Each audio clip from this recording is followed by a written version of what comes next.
Dr. George Cressman. I'm the historian here at the Camp Blanding Museum. Welcome to another Camp Blanding video. Today I'm going to be talking with you about soldier voting, a big issue that we're thinking about as we approach national elections here in the United States. And these were important issues for soldiers that were serving during the war. Here's the way to win the war, win the war, win the war. Here's the way to win the war. You gotta get out and vote to get the things we're fighting for, fighting for, fighting for. To get the things we're fighting for, you gotta get out and vote to clinch that happy ending on the Tokyo, the Berlin, and the Rome front. The fellow with the bullet is depending on the fellow with the ballot on the home front. Oh, we want to have a better world, better world, better world. Want to have a better world, you gotta get out and vote. During the period in which Camp Blanding was mobilized for federal service, 3 elections were held.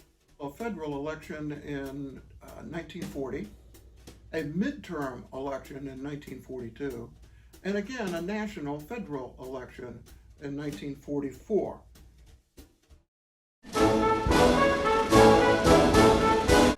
Voting for soldiers who were not in their home precincts in 1940 was very difficult.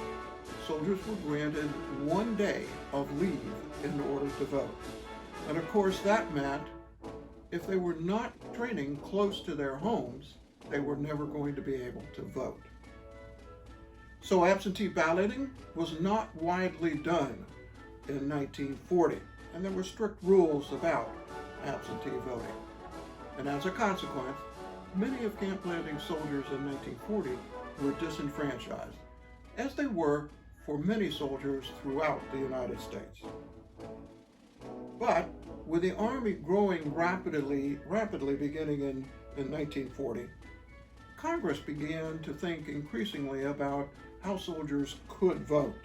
There were widespread changes in practices after the 1940 election, and more soldiers became eligible and were able to vote. In 1942, New Jersey, Ohio, and Pennsylvania adopted procedures for individual soldiers to vote in 1942 by absentee ballot. And on 16th September 1942, a couple of months before the midterm election, the Ramsey Act was passed. The Ramsey Act created a federal form that allowed soldiers to register and actually vote in 1942 by absentee ballots. The Ramsey Act also created a federal ballot. Now the problem with that federal form was that it was for federal national offices only. So a soldier would not be able to vote on any local or state issues using the Ramsey Act. The 1942 effort then created some real challenges. 45 of the then 48 states had some form of military absentee voting, but many soldiers had still had trouble voting. So in the 1942 midterm elections, there were 5 million service members. Only 137,000 actually voted. The low turnout may have reflected a difficulty in getting the absentee ballots, but it may also have been the result of poor voter education and lack of support. So soldiers may not have known that they could vote.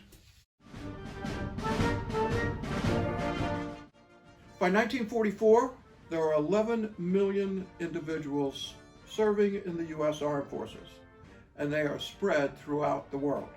The Army and the Navy could not possibly provide 48 different state ballots for all of the men who were then serving.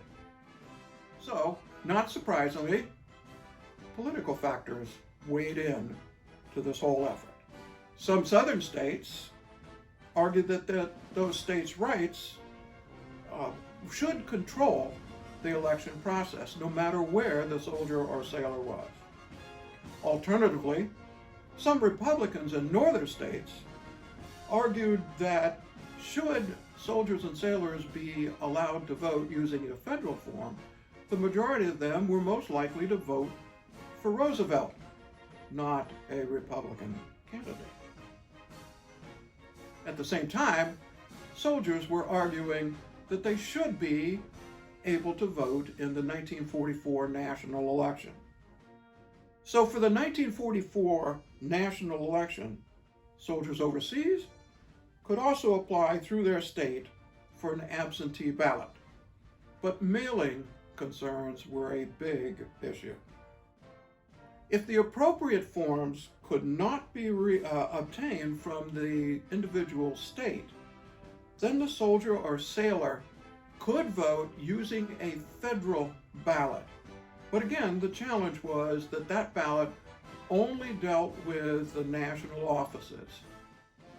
The process was still very cumbersome and required lots of active work by a soldier or sailor.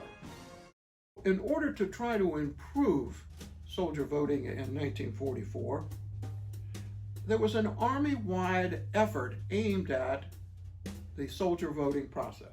In June of 1944, Army voting officers were assigned to every Army post.